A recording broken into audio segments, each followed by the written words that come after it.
India में anime fans के लिए एक बहुत ही बड़ा खुशी का दिन है क्योंकि होम बेल्स ने एक न्यू एनिमेटेड मूवी निकाली है जिसका नाम है महाअवतार नरसिम्हा। तो हाल ही फिलहाल में उसका ट्रेलर आया है और अभी तक मैंने उस ट्रेलर को देखा नहीं है क्योंकि मैं उस इंजॉयमेंट को तुम लोगों के साथ शेयर करना चाहता था। तो पहले हम उस ट्रेलर को देखेंगे, रिएक्ट करेंगे और उसके बाद उस ट्रेलर के ऊपर रिव्यू करेंगे। Let's get started. ओम ब्रह्मदेवाय नमः। तुम निसंदेही महाबलशाली हो। मेरे भाई का हत्यारा आज भी जीवित है। यदि विष्णु से लड़ना है ब्रह्मदेव की उपासना करो। ब्रह्मदेवाय नमः। हिरण्यकश्यपु, मांगो, क्या वर मांगना चाहते हो? सब कुछ।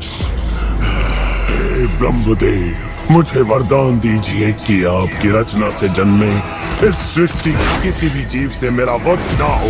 ना मैं दिन में मरूं और ना रात में। मेरी मृत्यु ना घर के भीतर हो और ना घर के बाहर।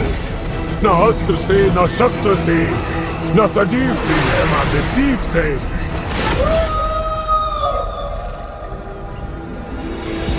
अंधकार जब हद से बढ़ जाता है वहाँ प्रकाश का पुनर्जन्म होता है। प्रहलाद, माँ, मैं तब तक भगवान विष्णु का गुणगान करता रहूंगा जब तक सारे भक्त मुक्त न हो जाएं। एक नाम से सबकी मुक्ति है। पुत्र, विष्णु का परित्याग कर। मैं भगवान विष्णु को अपना शत्रु कदापि नहीं मानता। भगवान को छोड़ दो। मैं प्रहलाद को मृत्यु दंड देता हूँ। हम असुर हैं, असुर। ये सब तुच्छ खेल हमारे गुरुकुल में शोभा नहीं देता है। वे जैसा चाहे वैसा मेरे साथ कर सकते हैं क्योंकि वे हर परिस्थिति में मेरे स्वामी हैं। तो बुलाओ सर, आज ये निर्णय हो जाए कि हम दोनों के बीच गीदड़ कौन है और सिंह कौन है।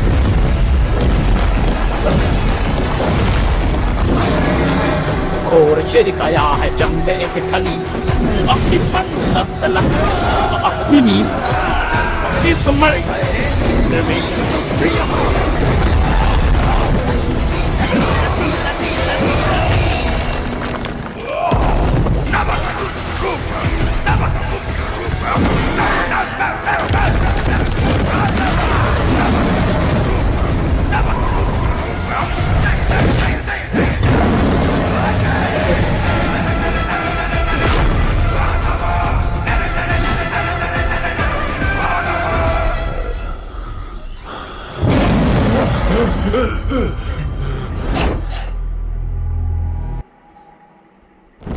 पता नहीं यार, जैसे ही प्रहलाद जी ने भगवान का नाम किया आंख से आंसू आने लगे। भगवान पता नहीं, but the trailer was a lit means इस तरह का ट्रेलर, और वो भी एनिमे फील्ड में, या तो तुम लोग वीएफएक्स सीजीआई जो भी फील्ड बोल सकते हो, मेरे हिसाब से ये एनिमे ही है।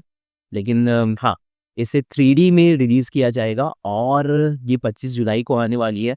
And this is going to be a crazy ride means मजा आने वाला है। और हम अगर स्टोरी लाइन की बात करें तो ये जो नॉर्मल स्टोरी है, जो ओरिजिनेटेड स्टोरी है, उसके ऊपर रिवॉल्व करने वाली है। क्योंकि जैसे कि तुम लोगों को पता होगा, या अगर तुम लोगों को नहीं पता है, क्योंकि हम सब ने ये कहानी सुन रखी है कि हिरण्यकश्यप जो है वो बहुत ही ज़्यादा लॉर्ड विष्णु से गुस्सा होते हैं क्योंकि उनका भाई जो है वो मारा जाता है भगवान विष्णु के हाथों से। और उस समय भगवान विष्णु जो है वो अपने एक बोर रूप में होते हैं जिनका नाम होता है वराह, और वो वराह के रूप में आके हिरण्यकश्यप के भाई को मार डालते हैं जिनका नाम होता है हिरण्याक्ष। इस चीज से क्रोधित होके जो हिरण्यकश्यप रहते हैं वो बहुत ही ज्यादा इस बात से क्रोधित हो जाते हैं कि मेरा भाई यहाँ मरा पड़ा है और पूरी सृष्टि बहुत आराम से है। लेकिन उनके दिमाग में ये ख्याल आता है कि अगर लॉर्ड विष्णु से बदला लेना है तो उन्हें ब्रह्मदेव को पूजना पड़ेगा। तो वो बहुत ही ज़्यादा कड़ी तपस्या करते हैं जिससे भगवान ब्रह्मदेव जो है वो प्रसन्न हो जाते हैं और उनके पास आते हैं और बोलते हैं कि तुम्हें जो भी विश मांगनी है वो मांगो, जो कि हम लोगों ने ट्रेलर में देखा। और उसके बाद हिरण्यकश्यप बोलते हैं एवरीथिंग। मीन्स अभी जो प्लॉट लाइन है, स्टोरी लाइन है, वो ओरिजिनल स्टोरी पे ही चल रही है। और इसके बाद क्या होता है कि वो एक बहुत ही स्पेसिफिक सा वरदान मानते हैं कि उन्हें ना ही हवा में मारा जा सकता है, ना ही जमीन में, ना ही आसमान में, ना ही पानी में, ना ही घर के अंदर और ना ही घर के बाहर, और ना ही कोई इंसान मार सकता है और ना ही कोई जानवर मार सकता है, ना ही कोई जिंदा आदमी मार सकता है और ना ही कोई मृत आदमी मार सकता है। मृत आदमी कैसे मारेगा? लेकिन हाँ, ये कुछ स्पेसिफिकेशंस रहते हैं उनके वरदान के। और भाई हमारे जितने ही भगवान हैं वो बहुत ही भोले हैं, एक बार प्रसन्न हो गए तो तुम्हारा अपरंपार कर देंगे। और भगवान ब्रह्मदेव बोलते हैं कि ठीक है भाई, जा, दिया तुझे वरदान।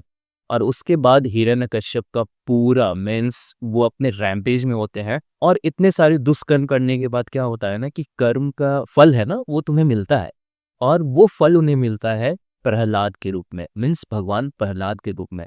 प्रहलाद जो होते हैं वो हिरण्यकश्यप के अपने ही बेटे होते हैं। लेकिन यहाँ आयरनी ये हो जाती है कि हिरण्यकश्यप जो भगवान विष्णु के इतने बड़े उनके विद्रोही हैं, और वहीं भगवान प्रहलाद जो रहते हैं वो भगवान विष्णु के बहुत ही बड़े डिवोटी होते हैं, बहुत ही बड़े भक्त होते हैं। तो इन सब चीज़ों से परेशान होके हिरण्यकश्यप क्या करते हैं कि वो प्रहलाद को अलग अलग तरह से मारने की कोशिश करते हैं।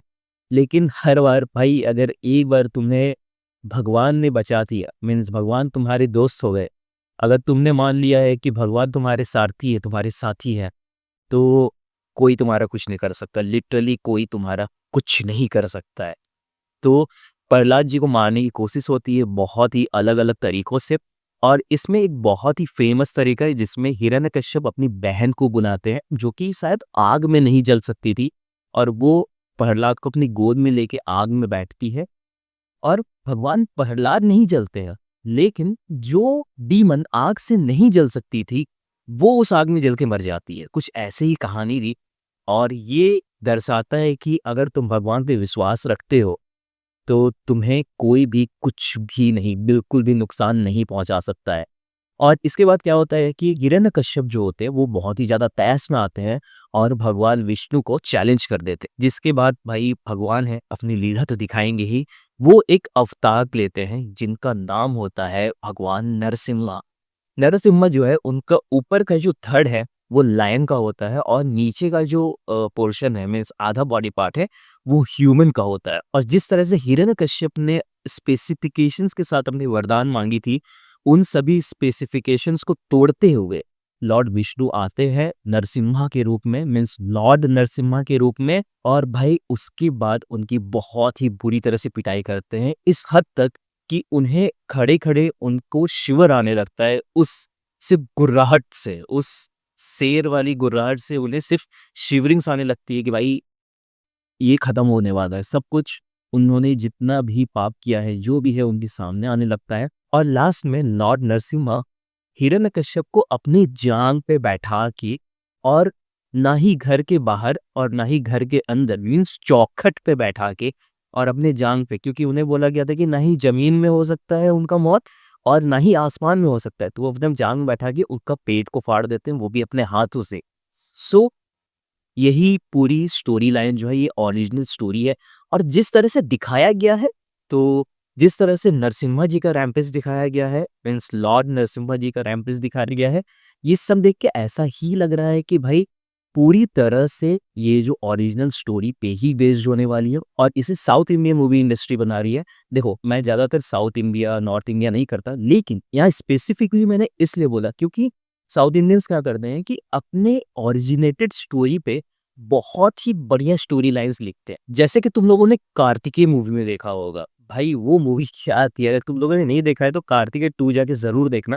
कार्तिकेय 1 तो मैंने भी नहीं देखी, लेकिन कार्तिकेय 2 देखी थी, और उसकी जो स्टोरी थी श्री कृष्ण के ऊपर, वो अच्छा ठीक है, हाँ, मेन तो हाँ, एनिमेशंस की बात करी तो भाई एनिमेशन बहुत ही बेहतरीन है। और उसमें जो सीजीआई वगैरह यूज़ किया गया है, जो टेक्सचर दिखाए गए हैं, बहुत ही बेहतरीन यूज़ किया गया है। तुम लोगों को मज़ा आ जाएगा। ये 25 जुलाई को रिलीज़ होने वाली है थिएटर्स में, 2 घंटे की मूवी होने वाली है, और ये 3D में आने वाली है। तो तुम लोग ज़रूर जाओ और इसे एंजॉय करो। मैं तो जाऊँगा भाई, कुछ भी हो जाए, काम छोड़ के जाना पड़े लेकिन जाऊँगा। और दैट्स ऑल फॉर टुडे।